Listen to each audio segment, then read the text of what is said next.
আমরা ঢাকা থেকে কুমিল্লার চান্দিনা আসলাম আনিসুর রহমান আশরাফি হুজুরের মসজিদে নামাজ আদায় করার জন্য। এখানে খুব সুন্দর এই পরিবেশ, রাস্তাঘাটও খুব সুন্দর, মসজিদের সামনে গাছপালা আছে এবং মসজিদের ছাদেও গাছপালা, ফলের গাছ লাগানো আছে। এখানে উজুখানাও খুব সুন্দর আছে এবং ভিতরের পরিবেশটাও খুব সুন্দর।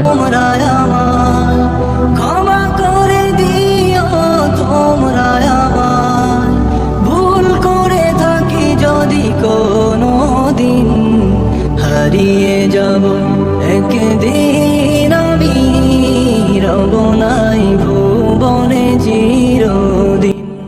মসজিদের ভিতরে ঠান্ডা রাখার জন্য এসিও লাগানো আছে। ভিতরের পরিবেশটা অনেক সুন্দর।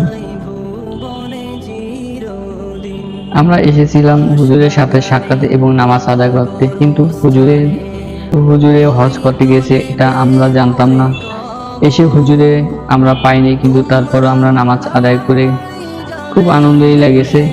ইনশাআল্লাহ পরবর্তীতে আবার আসবো হুজুরের সাথে সাক্ষাৎ করার জন্য। আপনারাও আসতে পারেন।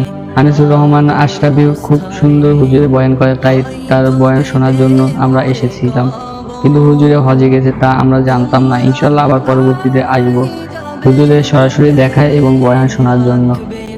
এই জায়গাটা হলো হুজুরে এখানে বইয়া খুতবা এবং বয়ান করে। আমার কথা